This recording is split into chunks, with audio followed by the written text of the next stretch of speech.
Le 3 juillet 2025, une tragédie frappe le monde du football. Une Lamborghini quitte la route près de Zamora, en Espagne. À son bord, deux frères portugais, Diogo Jota, attaquant de Liverpool et du Portugal, 28 ans, et André Silva, son jeune frère, joueur du FC Penafiel, 25 ans. Les deux frères perdent la vie dans l'accident. Le véhicule prend feu, les secours arrivent trop tard. Hommage, ton solennel. Le choc est immédiat. Partout dans le monde, les hommages affluent. Les supporters, les clubs, les coéquipiers, les légendes du sport. Tous saluent la mémoire d'un joueur talentueux, humble et profondément humain. Avant un match féminin entre le Portugal et l'Espagne, 1 minute de silence est observée. Le monde entier pleure Diogo Jota. Qui était Diogo Jota? Diogo Jota est né le 4 décembre 1996 à Porto, au Portugal. Très jeune, il montre une passion dévorante pour le football. Il débute au FC Passos de Ferreira, où il se fait rapidement remarquer. Puis, il rejoint le Sporting Club de Braga, où il affine sa technique et son instinct de buteur. En 2016, il rejoint l'Atlético Madrid, mais c'est à Wolverhampton qu'il explose. Ses performances en Championship, puis en Premier League, attirent les regards.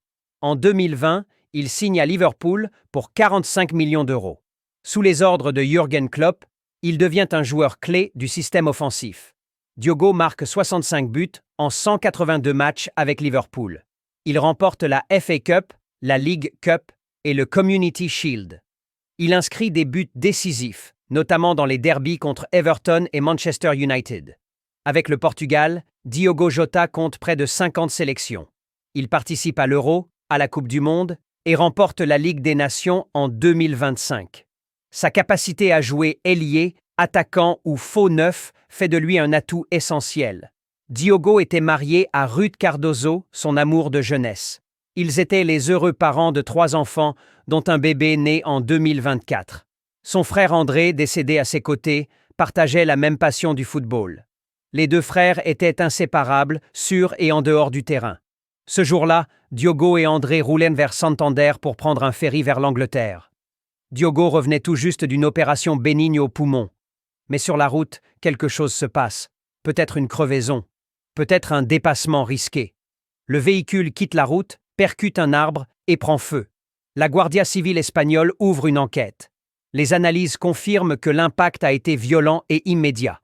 Les corps sont transférés à l'hôpital de Zamora pour identification. La probabilité d'une crevaison est avancée par les enquêteurs. Liverpool publie un message déchirant. Le Premier ministre portugais exprime sa douleur et son soutien à la famille. Cristiano Ronaldo, LeBron James, Rafael Nadal, tous saluent une étoile disparue trop tôt. Le monde du sport est en deuil. Les funérailles ont lieu à Porto. Des milliers de personnes se rassemblent pour rendre un dernier hommage. Des maillots, des bougies, des fleurs. L'émotion est immense. Petit garçon dans les rues de Porto, Diogo ne se séparait jamais de son ballon. À l'école, tout le monde savait qu'il deviendrait footballeur. Sa détermination, son talent et sa discipline le mèneront au sommet. Diogo Jota laisse derrière lui bien plus que des buts. Il laisse une trace dans le cœur des fans. Un modèle de travail, d'humilité, de loyauté.